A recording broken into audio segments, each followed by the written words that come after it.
Bienvenidos nuevamente a otro episodio más de tu podcast de Team Latinoamérica. Team es una organización, una agencia misionera que ayuda a la iglesia en América Latina y alrededor del mundo a enviar obreros, especialmente en aquellos lugares donde el evangelio es menos accesible, hay menos disponibilidad del evangelio y donde la iglesia es menos visible también.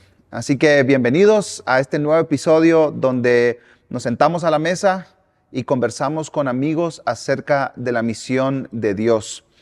Y en este episodio tenemos nuevamente con nosotros a Steven Morales. Steven es un buen amigo.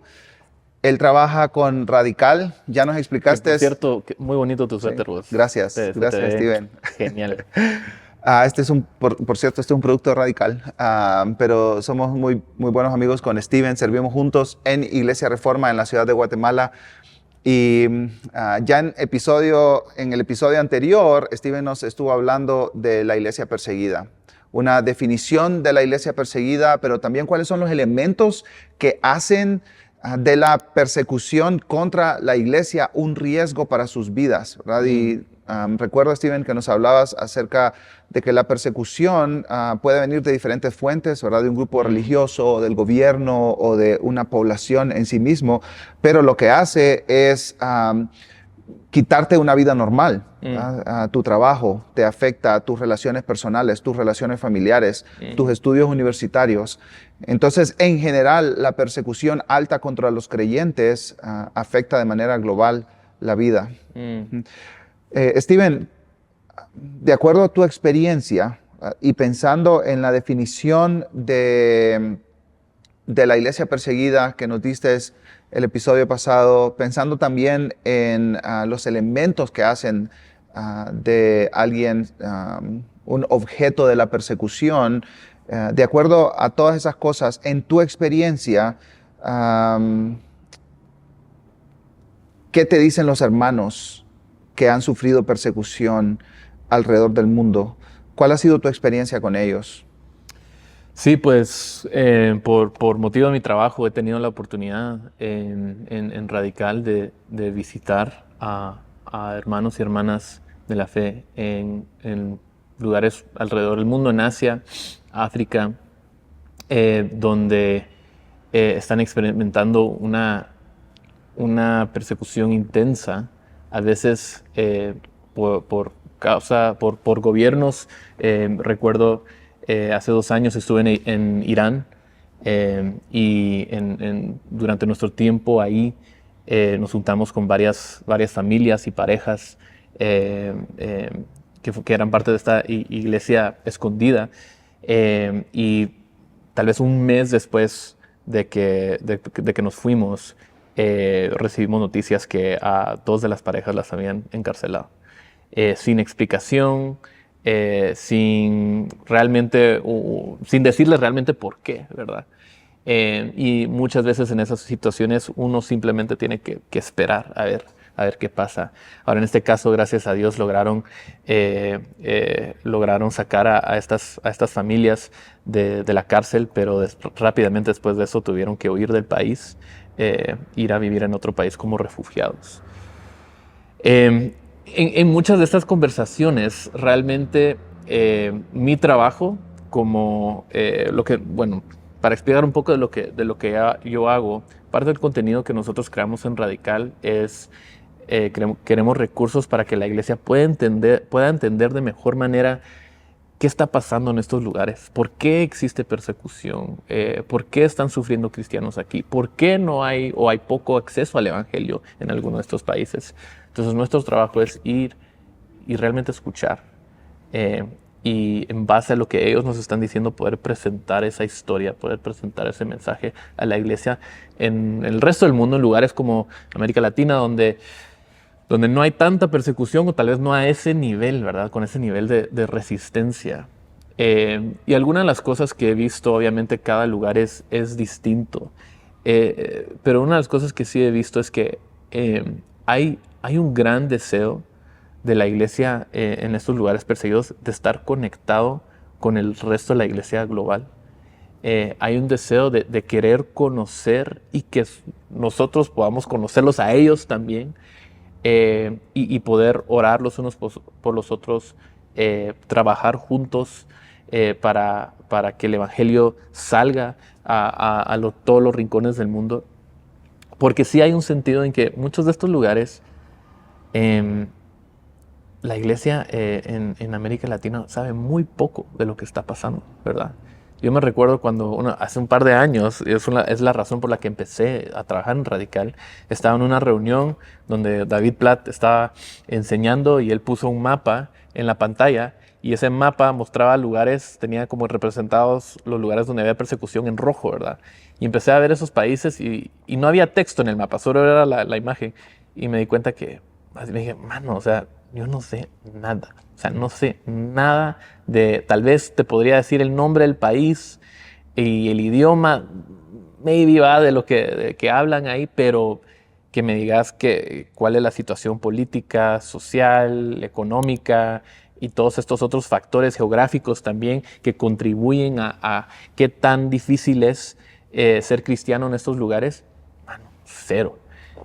Tal vez una vez al año en la iglesia nos dan un brochure, un trifoliar donde diga que tenga unos puntos que digan este es un misionero, este es el testimonio de Mohammed, que Mohammed antes era musulmán y ahora no hay, y te dan tu parrafito de información, pero solo eso. Entonces, mientras que yo hablo mientras más he hablado con estas personas, más me he dado cuenta que ellos realmente quieren una relación. O sea, ellos quieren que conozcamos más allá de un nivel superficial, ¿verdad? Quiénes son. Y para darte un ejemplo, he tenido la oportunidad, mencioné Irán, pero he tenido la oportunidad de visitar realmente el mundo árabe en varios diferentes lugares. Y lo que más he escuchado de cristianos en estos países es que ellos mismos dicen, nosotros no somos árabes. O sea, desde este lado nosotros los vemos a todos y es como que árabes, ¿verdad? Así tienen el gorrito y se visten de una manera árabes, ¿verdad? Pero no es así. O sea, en Irán ellos me decían, pero es que nosotros no somos árabes, somos persas. ¿Verdad? Esa es nuestra cultura, esa es la cultura que ha existido aquí miles de años antes de que llegaran los árabes y el Islam, ¿verdad? Igual, cuando estuve en Marruecos, hablando con los hermanos ahí, nosotros no somos árabes. Nosotros somos Amazigh. Esa es nuestra cultura, ese es nuestro idioma, eso es lo que existía aquí antes, ¿verdad? Y me dio mucha pena como cristiano del otro lado del mundo. Es como que digan que todos somos mexicanos, ¿verdad? Que todos los latinos somos mexicanos o todos somos una cultura, cuando sabemos que incluso dentro de un país chiquito como Guate existen varios idiomas, culturas, subculturas. Y creo que la iglesia tiene un gran deber de informarse más sobre estos lugares. No porque la información en sí, no para tener más conocimiento, sino porque esos son nuestros hermanos y hermanas. Y porque ellos están sufriendo por causa del Evangelio. Y lo hablamos un poco en el episodio pasado. Nosotros tenemos un llamado en Hebreos de sufrir con ellos, como si nosotros también fuéramos presos, ¿verdad? Y eso... O sea, si yo veo un mapa y yo ni sé nada de ese país, ¿cómo voy a orar por ellos? ¿Cómo voy a poder ayudar, enviar apoyo, enviar misioneros si ni entiendo si ni sé nada? Pues, entonces, todo comienza con información, ¿verdad? Ahora que mencionaste la tendencia que tenemos a generalizar. He escuchado personas cercanas, ¿verdad? Que dicen, bueno, hay 4 tipos de personas en el mundo, Sí. como los rubios o se le llama diferente en los países, ¿no? Canche, diferentes términos para hablar de las personas blancas más anglosajonas, ¿verdad? Me decía él como un poco despectivamente, ¿verdad? Como más la gente indígena, ¿verdad? Y la gente más morena, ¿verdad? Y los árabes.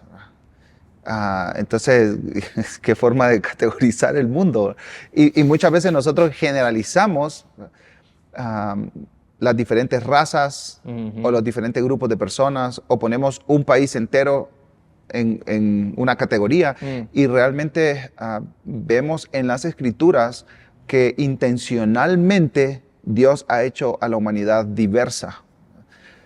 Y el pastor John Piper en un sermón, lo recuerdo muy claramente porque me impactó ese pensamiento, ¿verdad? Más diversidad, más gloria. Mientras hay más diversidad que juntos adoran a Cristo, eso demuestra que Dios no es el Dios de una nación, ¿verdad? Dios no es el Dios de un pueblo, de una etnia, de un idioma. Dios es el Dios de todas las naciones. Dios es el Dios de todos los idiomas. Entonces, por supuesto, va a haber más gloria para Dios. Y pensando en eso, yo creo que es un excelente primer paso el informarnos. Y yo creo que eso también, Steven, viene a través de la experiencia. Y tú has tenido esta experiencia de estar conversando, sentado con hermanos y hermanas en persecución. Y yo recuerdo una de las vivencias más impactantes para mí en mi vida cristiana fue sentarme y fue en un periodo de tiempo bien cerca, ¿verdad? Con hermanos en el sur de Filipinas, creyentes de trasfondo musulmán. Era un grupo, unos 25, 30 hermanos. Nos reunimos en su lugar de reunión un viernes en la mañana, durante toda la mañana, y ellos compartían testimonios y peticiones de oración, y todas esas peticiones de oración, todos esos testimonios eran enfocados en la persecución. Mi familia me rechazó, me despidieron en el trabajo, no tengo recursos para alimentar a mi familia la próxima semana porque he sido limitado en cuanto a las ganancias, el negocio, etc. Pero ellos decían, oren por mí para que sea fiel. Para que me mantenga fiel.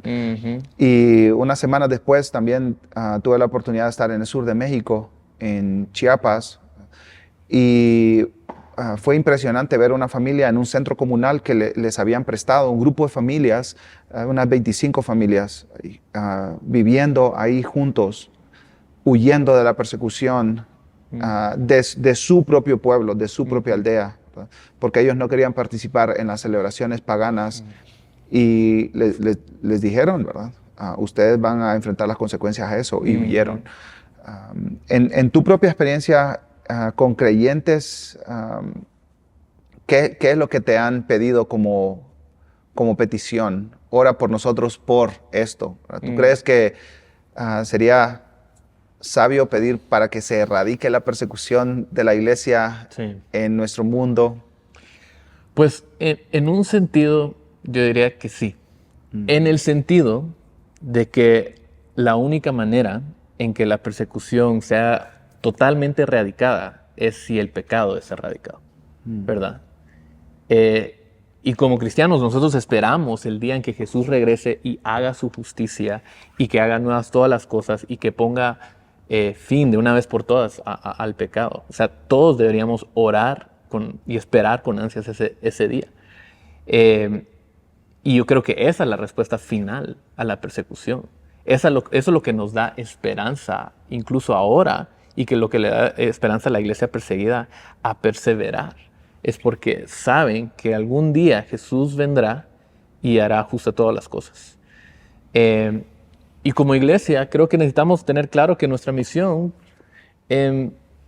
bajo esa premisa y entendiendo que es Jesús realmente el que va a ser, el que va a justificar todo, que nuestra misión no es necesariamente erradicar la persecución.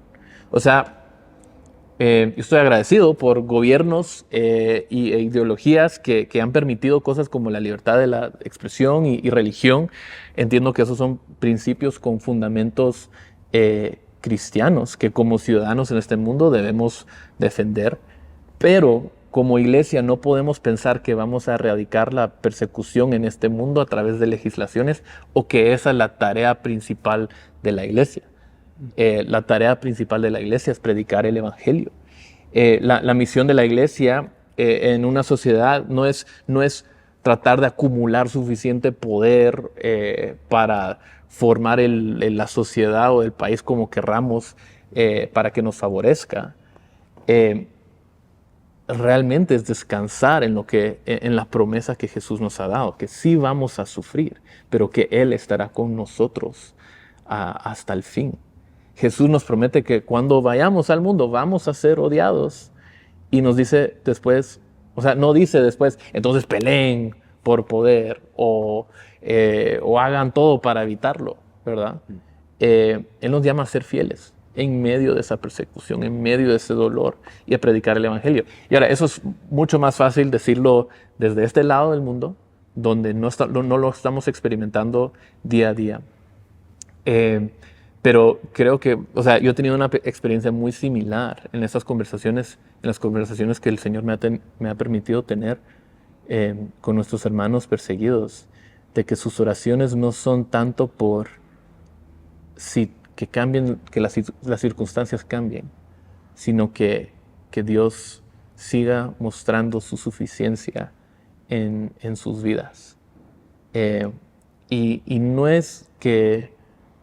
Creo que también hay una tendencia a veces de ver a cristianos perseguidos como supercristianos, ¿verdad?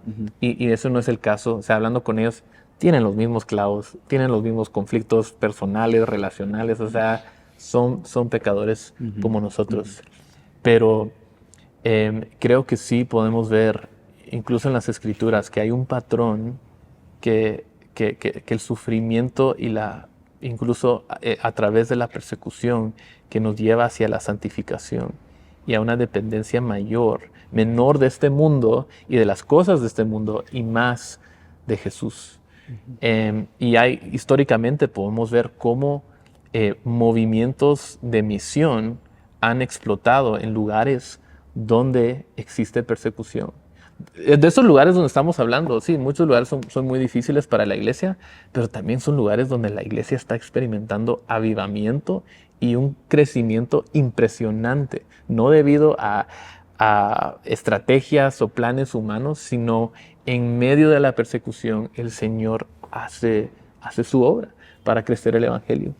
Entonces, sí, o sea, respondiendo a tu pregunta, yo creo que sí deberíamos orar que el Señor quite la persecución, entendiendo que la manera en que Él va a erradicar la persecución a fin de cuentas es a través de su mismo evangelio y el regreso de Jesús. Es importante que nosotros vayamos a las Escrituras, ¿verdad? Y recordemos que Cristo prometió. No sé si usar esa palabra, pero por lo menos nos avisó. Dice, los envío, le dijo a sus discípulos, los envío como a ovejas en medio de lobos. Pero claro, da instrucciones, ¿verdad? Sean sencillos como palomas, ¿verdad? Astutos como serpientes. En otras palabras, ¿verdad? No te metas a problemas innecesarios, ¿verdad? Recuerdo muy bien en la historia de William Carey, ¿verdad? William Carey, un misionero que se le conoce como el padre de la misión moderna, salió de Inglaterra hacia la India en 1792, 93, y había muchos argumentos en contra de que él emprendiera esta misión, este viaje. Y él respondía a los argumentos, ¿verdad? Están lejos, ¿verdad? Y él decía, pues hay barcos y brújulas, ¿verdad? Pues hablan otro idioma. Y él decía, se puede aprender otro idioma. Pero uno de los argumentos más fuertes es, hay persecución. Y en ese tiempo le llamaban los paganos, ¿verdad? Los paganos están en contra de este mensaje. Y William Carey decía, no hagas cosas sin sentido. No te metas en problemas innecesarios. Sí. Pero el simple mensaje del evangelio va a enfrentar oposición, va a enfrentar resistencia.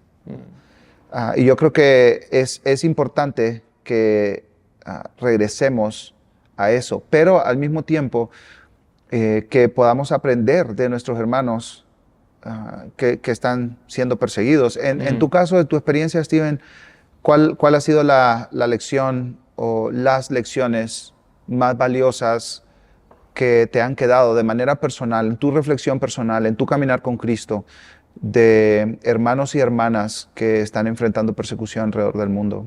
Sí. Pues creo que últimamente lo que más he estado reflexionando, sobre lo que más he estado pensando es en la necesidad de la constancia en las misiones y la perseverancia. A veces podemos, o sea, tú y yo trabajamos de cerca con organizaciones que están enviando misioneros. Y es fácil caer en las rutinas de pensar, bueno, si tan solo conseguimos la estrategia correcta o enviamos a las personas a estos países, ya han sido alcanzados, ¿verdad? Pero la obra de evangelizar y hacer discípulos y plantar iglesias y que pueda crecer una presencia de evangelio en estos países es una obra a largo plazo que requiere mucho tiempo. Y muchas veces las personas que están trabajando en estos lugares o viviendo en estos lugares no van a ver fruto en sus propias vidas del trabajo que están haciendo. Y yo pienso en un pastor en particular que fue a plantar una iglesia en un pueblo pequeño y antes de él, o sea, habían llegado un par de otros misioneros, pero ninguno había durado más de 6 meses, porque la vida simplemente era muy difícil en este lugar. Y él ya había estado ahí 6 años. Y él me contó historia tras historia, tras historia, tras historia de situaciones difíciles, conflictos, de muertes, de personas enfermas, de situaciones donde él entró como pastor simplemente para ayudar, pero él no tenía ni una historia que terminaba con y después esa persona aceptó el evangelio. Ya habían pasado 6 años y hasta ese momento 0 fruto. Pero él estaba trabajando en un lugar donde las personas, aunque había un misionero, no estaban dispuestos a escuchar o a confiar en una voz de afuera, ¿verdad? Y él entendía que su rol en ese lugar era estar. Él simplemente necesitaba estar. Y no sabía cuánto tiempo necesitaba o va a necesitar estar ahí, porque todavía está ahí, antes de que alguien lo escuche. Y creo que muchas veces pensamos que si solo enviáramos a alguien, si tan solo les llegara una Biblia, si tan solo llegara, qué sé yo, les mandáramos un video por internet de eso, que ya recibieron el evangelio, pero no funciona necesariamente así. A veces necesitamos estos lugares que son difíciles por una razón, y la única manera de atravesar eso es con paciencia, con constancia, con perseverancia, entendiendo que no lo estamos haciendo porque vamos a ver una mega iglesia ahí en 5 años. Lo estamos haciendo porque sabemos que el Señor nos ha llamado a eso y que el Señor lo usará de la manera que Él quiera, si sean 1 o 2 o 5 o 10 personas que escuchen el evangelio o que se conviertan. Eso no depende de nosotros, eso depende del Espíritu. Entonces yo le diría a la iglesia de este lado del mundo que muchas veces operamos de una manera muy pragmática, queriendo ver resultados. Cuando estamos hablando de la iglesia perseguida y también de grupos no alcanzados o obras o obreros que están trabajando en lugares difíciles, de no esperar esos resultados de un día al otro, de un año al otro. Estamos llamados a hacer una obra, a apoyar una obra, a estar detrás de eso, a darle todos nuestros recursos y nuestras oraciones a algo que va a tomar mucho tiempo, ¿verdad? Entonces, mientras que esperamos, necesitamos ser pacientes y ser fieles. Hermanos que enfrentan la persecución por ser creyentes en este tiempo, pero también generaciones anteriores de creyentes nos enseñan la fidelidad. La fidelidad en medio de nuestras propias limitaciones y lucha contra el pecado, etcétera, ¿no? Podemos mantenernos fieles y podemos pedirle al Señor que nos mantenga fieles donde vivimos, donde servimos, pero también a los que Dios esté levantando de América Latina para salir a servir y ministrar en contextos donde la iglesia es menos visible, donde hay menos acceso y disponibilidad del evangelio, ¿verdad? Y simplemente me hace pensar que leí un artículo el otro día en Christianity Today que dice que los misioneros protestantes llegaron a América Latina como para quedarse ya a largo plazo, ¿verdad? 1870. Entonces estamos hablando de que el Evangelio en América Latina tiene 150 años, poco más, ¿verdad? Durante la época de la Reforma hubieron esfuerzos y algunos de los reformadores participaron en el envío de misioneros hacia América Latina, hacia nuestro continente, ¿verdad? Hay esfuerzos en el norte de Brasil que no dieron fruto como a largo plazo, ¿verdad? Pero la misión protestante comenzó y se quedó en América Latina desde 1870. Entonces, pensar que hace 150 años la realidad de América Latina era completamente diferente. Y ahora nosotros vivimos en un contexto donde hay mucho acceso al Evangelio, donde la iglesia no tiene altos índices de persecución, donde hay iglesias que han florecido enormemente. Dios ha derramado su bendición en América Latina. Y ahora la pregunta que nos tenemos que hacer como iglesia es cuál es nuestra participación en la misión de Dios y la historia, la fidelidad de hermanos y hermanas que han enfrentado persecución y la fidelidad de hermanos que están enfrentando persecución en este momento nos instruye a nosotros para participar activamente y fielmente en la predicación, la extensión del Evangelio y la llegada del reino en lugares donde el reino de Cristo aún no ha sido completamente establecido. Sí. Steven, unas últimas palabras de ánimo y de desafío. Sí. Pues si entras a alguna página, digamos Puertas Abiertas, para ver el listado de países donde con los índices más altos de persecución, y vas a ver varios países que están rojos, algunos anaranjados, algunos amarillos, dependiendo de la intensidad. Creo que esos listados son de ayuda, pero también hay que recordar que esos países, muchos de esos países, esos lugares, no siempre fueron así, ¿verdad? Como tú mencionaste con América Latina, o sea, hemos visto un cambio radical en los últimos 150 años.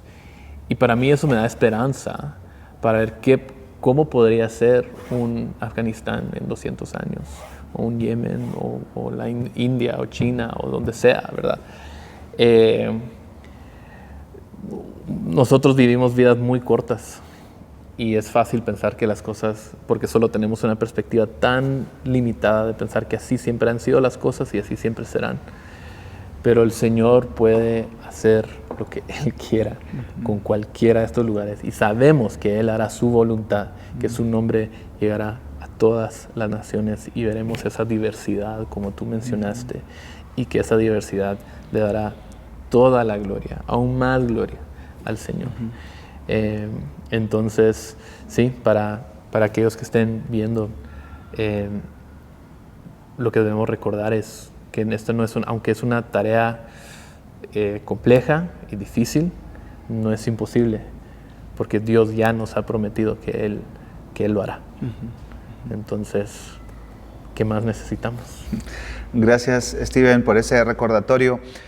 Y gracias a ustedes por acompañarnos en este podcast, en esta entrega de Team Latinoamérica. Si quieres saber más información acerca de la iglesia perseguida, cómo informarte para orar, vamos a dejar en la descripción un par de enlaces de la página de Radical, el ministerio en el que sirve Steven, que nos ayudan, informan nuestra oración por hermanos y hermanas que están enfrentando la persecución por el Evangelio. Muchísimas gracias por acompañarnos y nos vemos en una próxima entrega.